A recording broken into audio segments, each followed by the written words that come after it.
Hello viewers, welcome to Super Prime. Exercise 4.6 question number 4 பார்க்கலாம். Construct an isosceles triangle PQR where PQ equal to PR அப்படின்னு சொல்லியிருக்காங்க. Isosceles triangle உங்களுக்கு தெரியும் இல்லையா? ஒரு ட்ரையாங்கில் ரெண்டு சைடு ஈக்குவலாக இருந்தால் அதை வந்து நம்ம ஐசோசெலஸ் ட்ரையாங்கிள் சொல்லுவோம். ஸோ ரெண்டு சைடு ஈக்குவல்னு சொல்லிட்டாங்க. எந்த சைடுன்னு பார்த்தீங்கன்னா PQவும் PRவும் ஈக்குவல்னு சொல்லிட்டாங்க.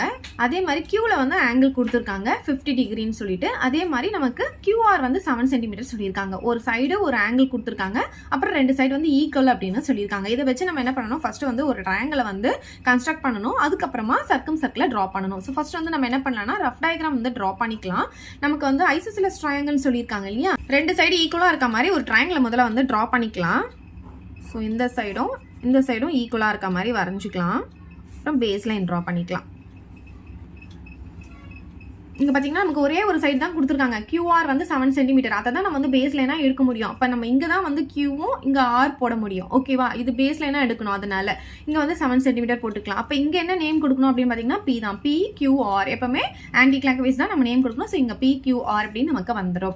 ஓகே, நெக்ஸ்ட் பாத்தீங்கன்னா Qல வந்து 50 டிகிரி கொடுத்துருக்காங்க. ஸோ இந்த இடத்துல நம்ம 50 டிகிரி போட்டுக்கலாம். இன்னொன்னு என்ன கொடுத்தாங்க, நமக்கு PQவும் PRவும் ஈக்குவல் சொல்லிட்டாங்க. ஸோ PQவும் அப்போ இந்த சைடும் ஈக்குவல், அதே மாதிரி பிஆரும் ஈக்குவல் அப்படின்னு சொல்லிட்டாங்க. அப்போ இந்த சைடும் ஈக்குவலாக இருந்ததுன்னா கண்டிப்பாக இந்த சைடுடைய ஆப்போசிட் ஆங்கிளும் இந்த சைடுடைய ஆப்போசிட் ஆங்கிளும் ஈக்குவலாக இருக்கும். இப்போ இந்த சைடுடைய ஆப்போசிட் ஆங்கிள் 50 கொடுத்ததுனால கண்டிப்பாக இங்கேயும் என்னதான் இருக்கும்னு பார்த்தீங்கன்னா 50 டிகிரியாக தான் இருக்கும்.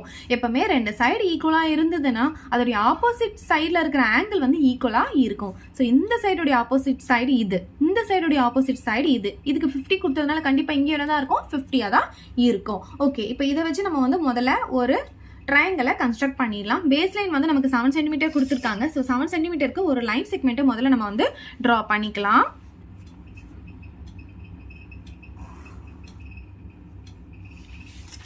இப்போ இதுக்கு வந்து QR அப்படின்ட்டு நேம் கொடுத்துக்கலாம். QR 7 சென்டிமீட்டர்னு சொல்லிட்டு எழுதிக்கோங்க.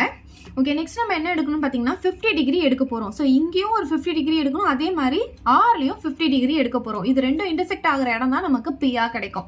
ஓகே, ஸோ ஃபஸ்ட்டு நம்ம Qவில் வந்து ஆங்கிள் எடுத்துக்கலாம். ஸோ லைன் பார்த்தீங்கன்னா நமக்கு ரைட் சைட் போகுது. ரைட் சைட் போகும்போது நம்ம இன்னர் ஆங்கிள் பார்க்கணும். 0 வந்து இன்னரில் இருக்கிறனால இன்னர் ஆங்கிள் பார்க்க போகிறோம். ஸோ எவ்வளோ எடுக்கணும் அப்படின்னு பார்த்தீங்கன்னா 50 டிகிரி எடுக்கணும். ஸோ இன்னர் ஆங்கிளில் 50 டிகிரி இது இருக்குது. ஸோ இந்த இடம் வச்சுட்டு கையோடவே லைன் போட்டுருங்க. ஏன்னா அதுக்கும் நம்ம வந்து ஆங்கிள் எடுக்க போகிறோம். அப்புறம் ரெண்டுமே வந்து மிக்ஸ் ஆகிடும். ஓகே, இதுக்கு வந்து இந்த இடத்துல 50 டிகிரி அப்படின்னு எழுதிக்கலாம். அதே மாதிரி இப்போ ஆர்க்கு எடுக்க போகிறோம். ஸோ ஆரில் வைக்கும் போது லைன் வந்து நமக்கு லெஃப்ட் சைடு போகுது. ஸோ அவுட்டர் ஆங்கிள் பார்க்க போகிறோம். இதில் 50 பார்த்தீங்கன்னா உங்களுக்கு இந்த இடத்துல வருது. ஸோ இப்போ நம்ம என்ன பண்ண போகிறோம், இந்த பாயிண்ட்டையும் இந்த ஆரையும் ஜாயின் பண்ணி லைனை ட்ரா பண்ண போகிறோம். ஓகே, ஸோ இந்த இடத்துல நம்ம என்ன பண்ணலாம், 50 டிகிரின்னு போட்டுக்கலாம். நமக்கு இந்த பாயிண்ட் கிடைக்கிறதுல இன்டர்செக்ட் ஆகுது இல்லையா? அதுதான் வந்து என்னவா இருக்கும் பார்த்தீங்கன்னா P. ஸோ இந்த பாயிண்ட் தான் வந்து என்னவா இருக்கும், PR இருக்கும். இப்போ நம்ம வந்து ட்ரையாங்கிள் வந்து வரைஞ்சாச்சு. இப்போ நெக்ஸ்ட் நம்ம என்ன வரையணும், பர்பெண்டிகுலர் பைசெக்டார் ட்ரா பண்ண போகிறோம்.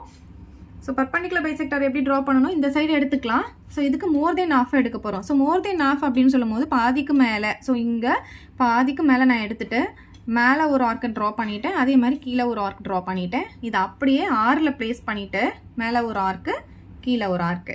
ஸோ இப்போ இது ரெண்டுமே எங்கே இன்டர்செக்ட் ஆகுதோ அது ரெண்டுத்தையும் நம்ம ஜாயின் பண்ண போகிறோம். ஸோ இந்த பாயிண்ட்டையும் ஹைலைட் பண்ணிவிட்டு ஜாயின் பண்ணி விட்டுருங்க.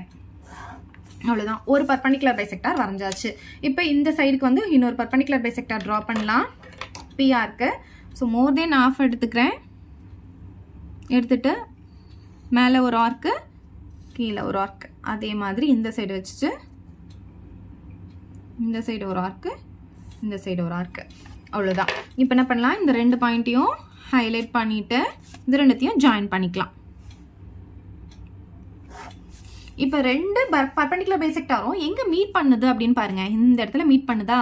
ஸோ இதுதான் வந்து என்னவா இருக்கும், சர்க்கம் சென்டராக இருக்கும். அதை எஸ் அப்படின்னு டினோட் பண்ணிக்கலாம். இப்போ நான் சொன்னேன் உங்களுக்கு அக்யூட் ஆங்கிள் ட்ரையாங்கிளாக இருந்ததுன்னா சர்க்கம் சென்டர் எங்கே வரும், அந்த ட்ரையாங்கிளுக்கு உள்ளே வரும்னு சொன்னேன். ஸோ ட்ரையாங்கிளுக்கு உள்ளே தான் நமக்கு வந்திருக்கு. அதுவே அப்டிவ்ஸ் ஆங்கிளாக இருந்தால் வெளியே வரும். அதுவே ரைட் ஆங்கிளாக இருந்தால் அந்த ஹைபோடெனியூஸோடைய மிட் பாயிண்ட்ல வரும். ஓகே, இப்போ நெக்ஸ்ட் என்ன கண்டுபிடிக்கணும், சர்க்கம் ரேடியஸ் கண்டுபிடிக்கணும். சர்க்கம் ரேடியஸ் எப்படி கண்டுபிடிக்கணும், இல்லை சர்க்கம் சென்டர், இந்த சர்க்கம் சென்டர்ல இருந்து இந்த ட்ரையாங்கிளுடைய வெர்டெக்ஸ்ல ஏதாவது ஒரு வெர்டெக்ஸ்ல ஜாயின் பண்ணிக்கோங்க. அதுதான் சர்க்கம் ரேடியஸாக இருக்கும். ஸோ நான் இப்போ இது ரெண்டுத்தையும் வந்து நான் ஜாயின் பண்ணிக்கிறேன். இதை ஒன்று நீங்கள் கண்டுபிடிச்சா போதும். நீங்கள் இங்கேருந்து இது கண்டுபிடிச்சாலும் இங்கேருந்து நீங்கள் வரைஞ்சாலும் இங்கேருந்து வரைஞ்சாலும் மூணுமே சேமாக தான் இருக்கும். ஸோ இப்போ இது எவ்வளோ இருக்குது அப்படின்ட்டு நம்ம மெஷர் பண்ணிக்கலாம். பார்த்தீங்கன்னா எனக்கு 3.5 வருது. ஸோ நான் இங்கே எழுதிக்கிறேன் 3.5 சென்டிமீட்டர்.